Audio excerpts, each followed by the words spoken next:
Hello, I'm Dr. Michael Richard. I'm an oculofacial plastic surgeon and I've been in practice for 11 years. I spent the first 10 years of my career practicing academic medicine on faculty at Duke University, but I recently moved to New Jersey to join Dr. Janet Neigel at the Neigel Center for Cosmetic and Laser Surgery in Florham Park. My practice focuses on both cosmetic and reconstructive surgery of the face and eyelids, including the lacrimal system, or tear ducts, and the orbit, or eye socket. Although, as a specialist, I focus on a very small area of the body, oculofacial surgery affords me the opportunity to treat a wide range of patients and conditions.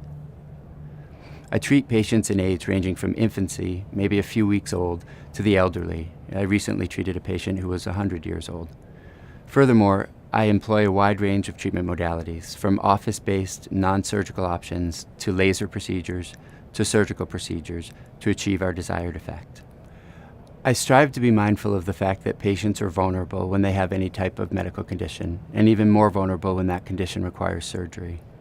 I consider it my job to try to minimize that vulnerability by listening to a patient's concerns and by talking to the patient about what I find and what I think needs to be done.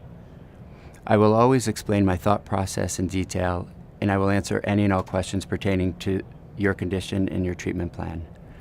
With every patient that walks into clinic, I approach them as if they were a family member by asking one simple question: what would I do or what would I want done if I were sitting in the exam chair?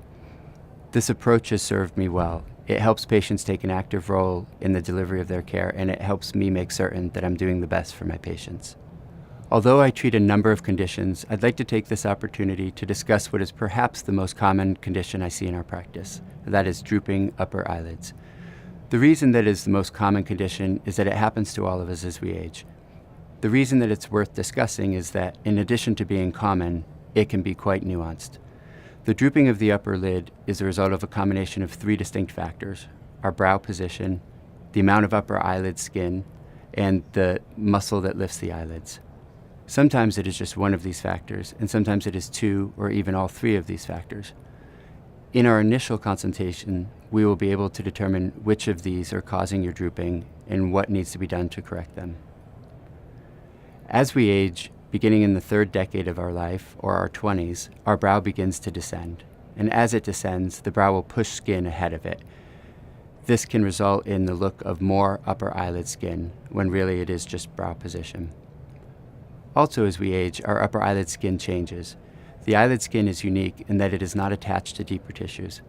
This feature allows us to be able to move our lids freely. As we get older, it often appears as if we are growing new or more upper eyelid skin, but what is really happening is that the skin we have is losing its elasticity. This loss of elasticity, combined with the fact that the skin is not stuck to deeper tissues, allows the skin to pooch forward and hang over the eyelids. Lastly, sometimes an eyelid will droop because the muscle that lifts the eyelid loses its attachment to the eyelid itself. The muscle that lifts the eyelid is one of the smallest in the body, and we blink approximately 10 million times per year. After all of those blinks with this small muscle, the muscle will sometimes lose its grip on the eyelid, which will cause the lid to droop. This is sometimes made worse by previous surgery, medications, or contact lens wear. Depending on which factors or combination of factors are contributing to the drooping of your lids, we will come up with a surgical plan to address these issues. This may involve lifting the brow, excising the upper eyelid skin, or tightening the muscle that lifts the eyelid. It may involve more than one of these procedures, but always with the idea that less is more. If you have any questions about the health of your eyes and would like to make an appointment, please call our office to do so. I look forward to meeting you.